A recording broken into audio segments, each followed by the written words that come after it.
30 days. I am leaving in 30 days. When you think about it, that is not a lot of time once you break it down. 30 days is only 720 hours. That's 720 hours for me to prep myself to leave. That sounds like a ton of time, but when you put it into perspective, that 720 hours has to break down into my life, which means every weekday, I'm not available because I'm at work. So that leaves the weekends. That leaves me 4 weekends in that 30 days. That's 4 weekends to prepare, to plan, to fix problems, and solve anything else that comes in my way before I leave. But that leads me to my biggest problem I have so far. I haven't tested out my van yet. I've got all these crazy plans of traveling the United States while using my van as a home, a workplace, and transportation to get anywhere I want to go. Yet here I've sat all summer long and I haven't tested out my van for more than one day or one night at a time. And yet I leave to travel the United States full time in my van in 30 days. What am I thinking? I don't know until now. So that brings me to the goal of this whole video. I will be taking my van across the most desolate desert in Utah, 3 hours away, to spend 3 nights alone to thoroughly test out the van and everything I have on there to make sure it all works before I travel the United States by myself. This is gonna help me prepare myself and the van to be able to travel. At least that's the goal. But first, I've gotta pack everything into the van that I plan on taking while I travel, because I wanna make this experience, these 3 days, I wanna make it as realistic to traveling full-time as I can. That way, I know what I need to fix and what I need to change. So by the end of this video, I'm gonna hopefully know what I wanna add to the van, what I wanna change in the van, and what I need to expect before I travel. So without any further ado, let's get into it.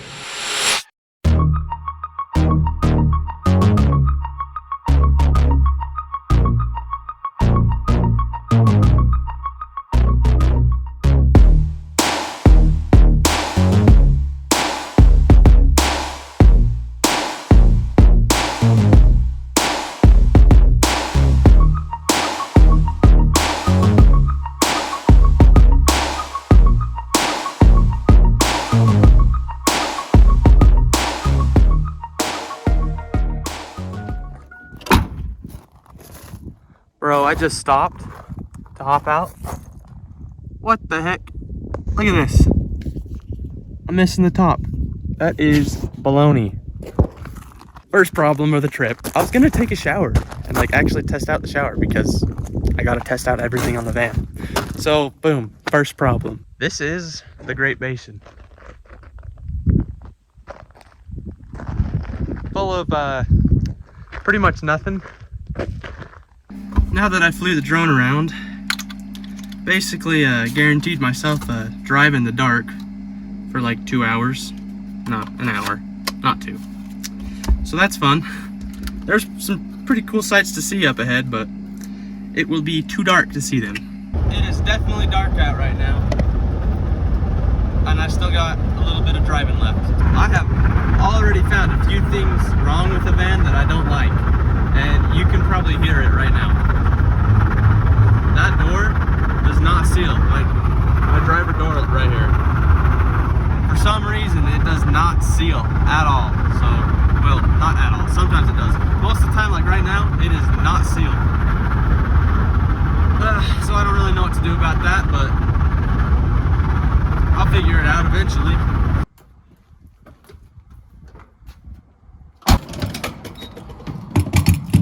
Welcome to Nevada. I am at a truck stop in Baker City, Nevada right now. And luckily I can camp here and sleep. So I just filled up on gas because it took like 3/4 of a tank to get here. And I'm tired, so I'm gonna go try to make some dinner real quick and then hit the sack. On the menu for tonight, I got some simple chicken quesadilla going on. It's not the most fancy thing in the world, but sometimes the least fancy things are stuff that hits the hardest. First night in the van, baby. 1 of 3. Time to go to bed though. I'm tired. I will see you tomorrow. Good night.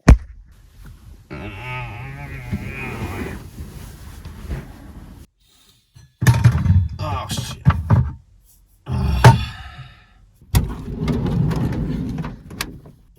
Last night was not warm. Too cold. 46 degrees inside the van. Time to hit the road.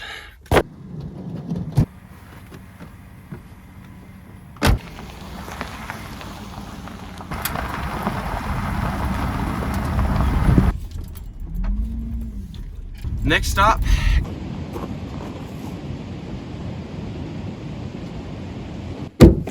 Welcome to Great Basin.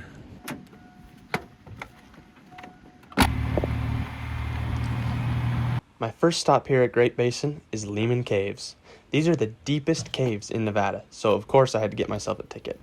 So I headed into the visitor center and picked myself up a ticket for 9:30. I figured while I'm waiting here, I'll start making a list of all the things that I actually need to fix on the van.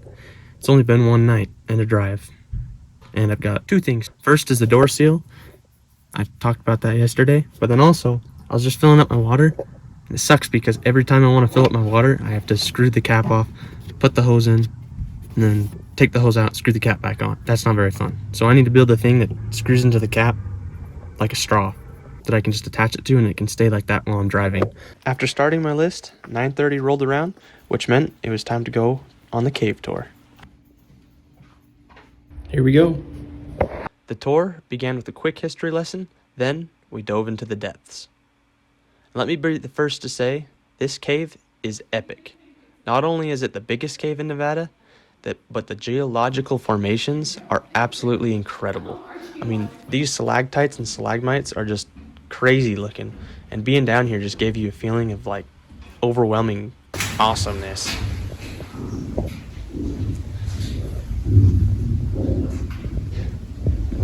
They've even filmed movies, held proms, and had parties here long before the National Park Service took over. I wish I could have been there. Sadly, it came to an end, so we walked back up the tunnel, and that led me back to the van. So, now that you've seen Nevada's deepest and largest cave system, it's time to go see Nevada's only glacier and its oldest trees.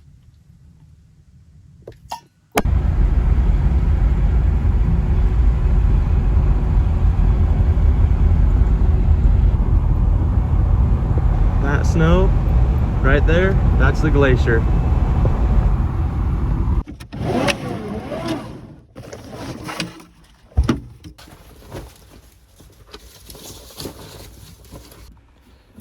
After grabbing all my gear for this hike, I began to work my way to the oldest organisms on this planet, the bristlecone pine trees of Great Basin National Park. The bristlecone pine is the oldest thing on planet Earth.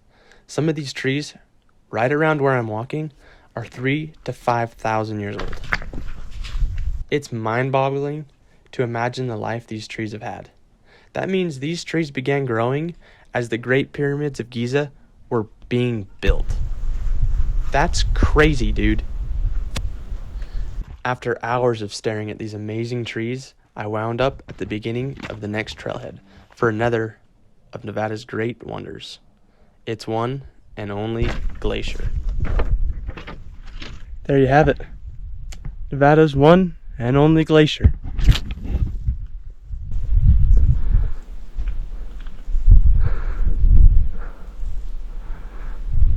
Once I got to the glacier, I enjoyed the views for a long, long time. Eventually, I came to the conclusion that it was time for me to head down for the next adventure that the day had stored for me. I made my way back to the van, cleaned up my stuff, and took off down the mountain, back to the parking lot where I'll cook up some dinner and prepare myself for the next and exciting experience I've got planned for today. Well, doing all that hiking leads me to Hunger. For dinner, I've got edamame chicken. Edamame Parmesan chicken on the menu. And I don't have a recipe, it's just my own brain trying to figure this out. So, even better.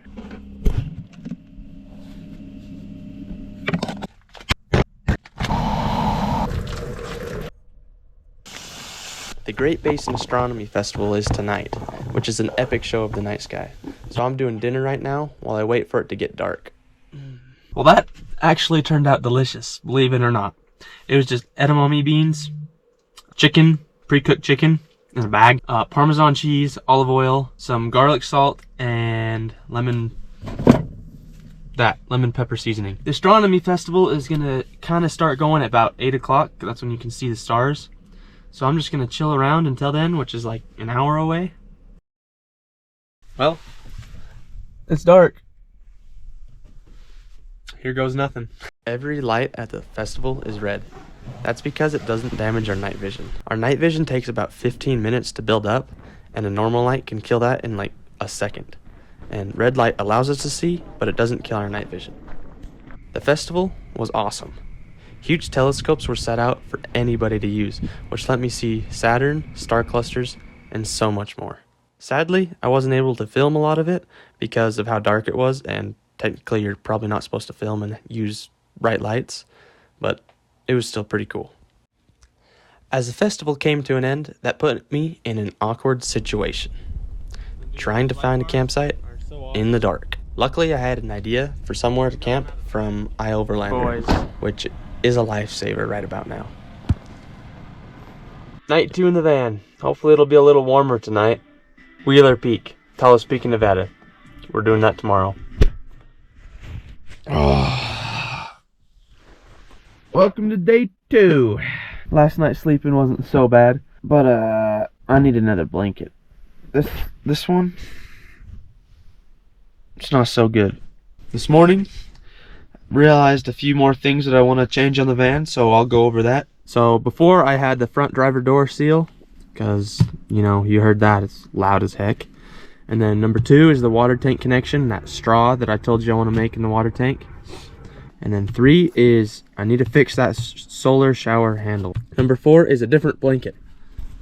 This one is awesome. This one, not so much. Number 5, I desperately need curtains.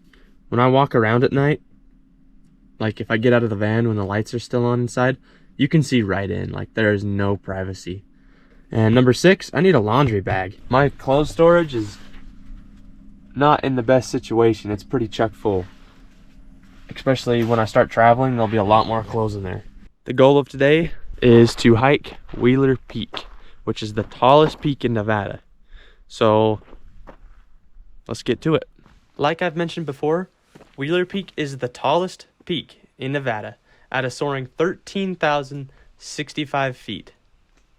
At 8.6 miles round trip and 3,000 feet of elevation gain, this hike is meant to make you want to die. This is where I'm heading. Right to the top of that. Trail goes down that, over and over to here. The hike began with some excellent views of the valley, then switched up to the vast views of the Great Basin as I climbed higher.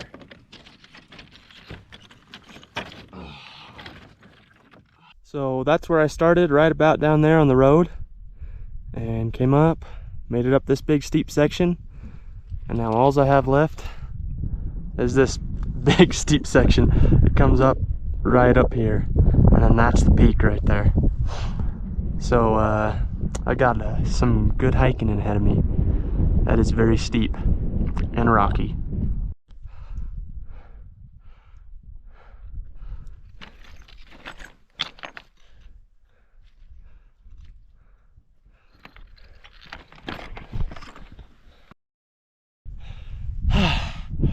I made it to the top. Whew. 13,300 feet elevation. Whew. Started at 10,000. So that was a exhausting hike. But look at this view. Does not get any better than that.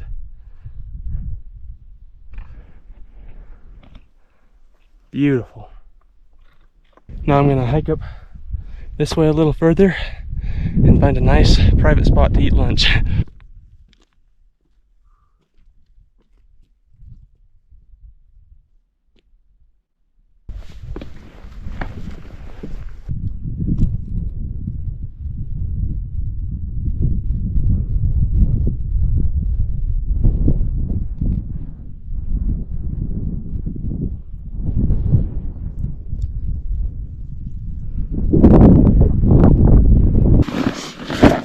What a crazy place. Look where I'm sitting at.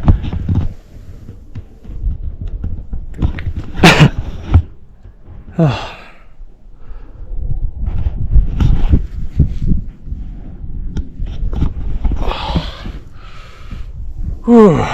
Look at that view, man. So good. So freaking amazing. It is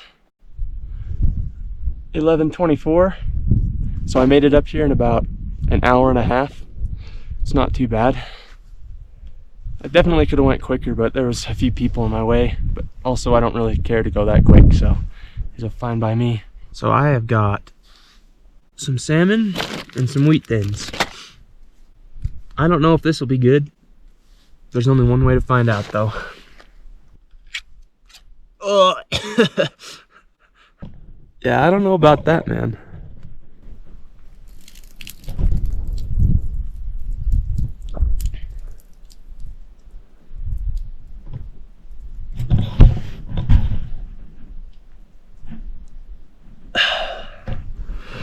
That is sussy. Here goes nothing.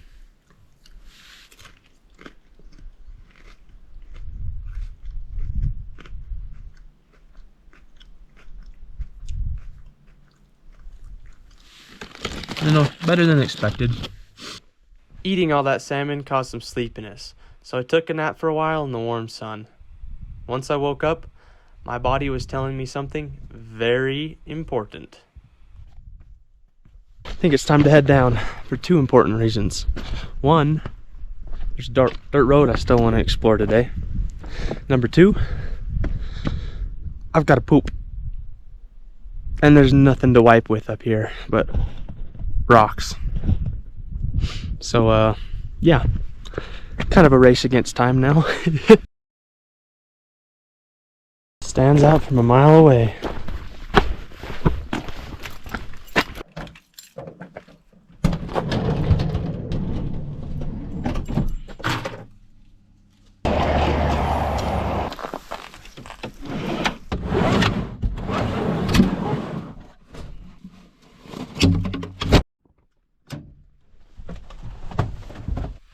Well, that was an excellent hike, and I even got to take care of business along the way.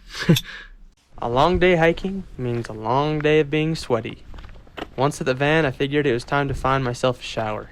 But since my solar shower had broke on the way here, I had to go into town, and that means finding a public shower.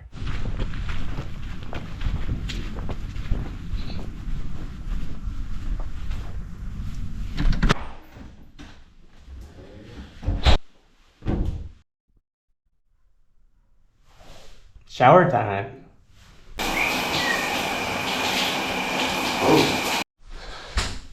All clean.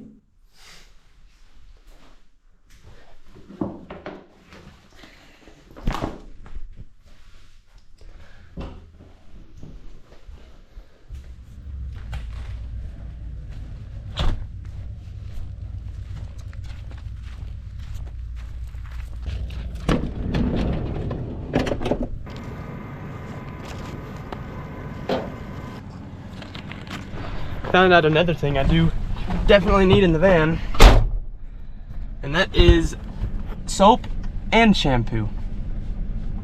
I took a shower, but I didn't have any soap. Oh well, I know next time. By the time I was clean, the sun was getting low, and so was my energy, meaning it was time to find a campsite for the night. I headed back to the sagebrush flats, where my only company were tumbleweeds, sagebrush, and the occasional lonely coyote howling across the desert. I never get sick of that view.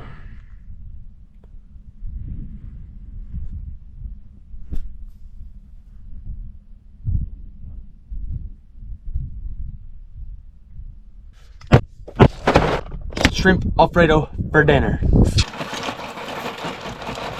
No! My propane's running out. No! No! Shoot. That propane just went out.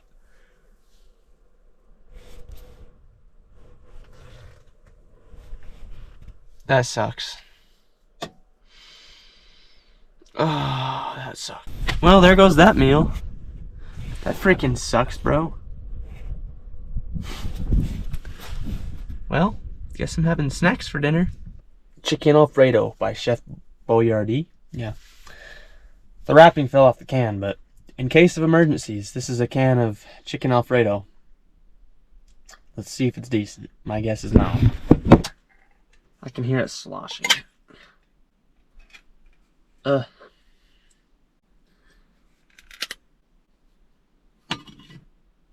It's moist. I need to dump it out.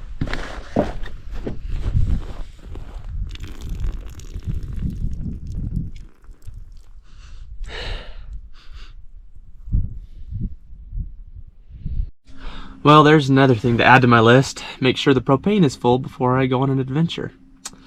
Didn't think of that. Should have. Definitely should have. It's starting to get pretty dark out, as you can see. It's getting there. As soon as it gets dark out, I'm going to start taking some star photos, and then I'll hit the sack. Okay, so there's the van over there. And here's my camera. Here's the photo I've got. Looks like garbage in the camera, but it'll be a pretty decent photo.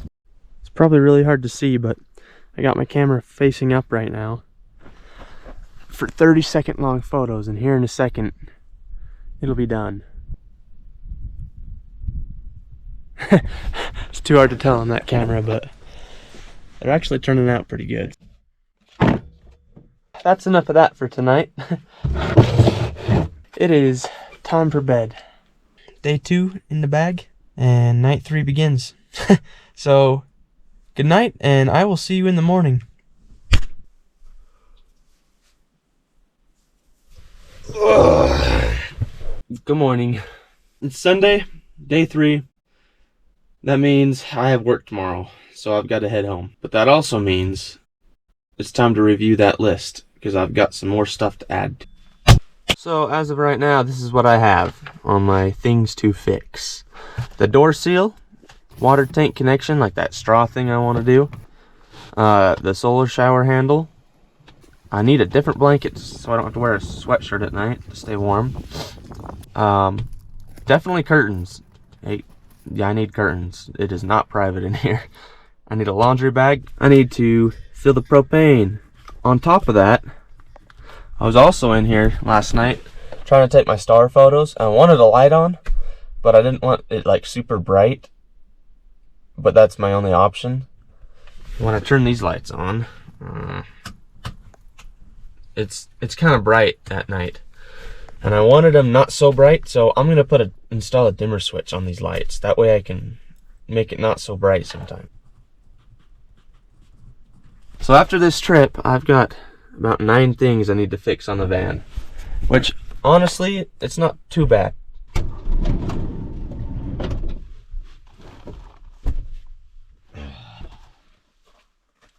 Nine things I gotta fix. So I'm glad I went on this trip, because some things I wouldn't have found. If you've got anything else that you would like to see me fix on the van that I didn't catch, maybe you did catch it, go ahead and leave a comment. That way I can actually, I don't know, double check, you know. So yeah, leave a comment, tell me what I need to fix or add, or anything really. Just leave a comment.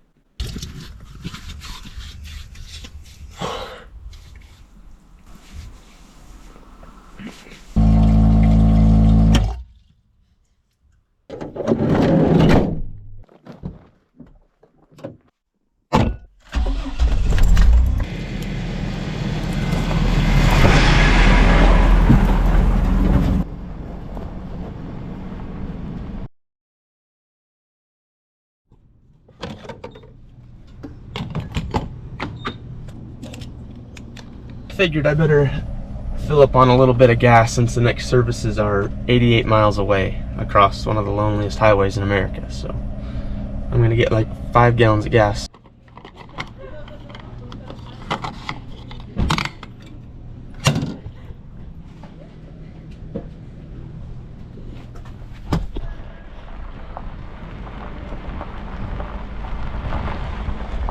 Long journey back home.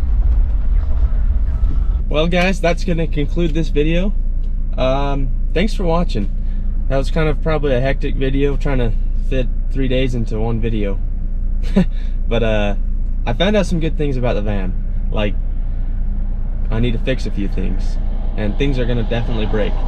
But honestly, after spending this weekend here, traveling in a van doesn't seem so bad. I mean, it sucks being in a cramped spot, but to me, it's not that bad. Like, I was planning on using a truck before. Like, I was gonna buy an old Tundra and try to travel in that, but I couldn't afford them because the price of them is outrageous. So I bought an Astro van, and it's more spacious, and sometimes I get caught up in the moment. I'm like, oh, I should buy a bigger van, but honestly, I've got everything I need in here, so there's no reason to complain. But yeah, I'll get home and start working on those things to fix before I start traveling in about a month, and then I'll be good to go, hopefully. So thanks for watching. Make sure to leave a comment if you see anything else that needs to be fixed in here. And until then, I will see you next time, one step closer to full-time travel. If you haven't already, go subscribe. That way you can follow me and my journey in leaving home and traveling across the big wide world all alone. And I'll see you guys next time.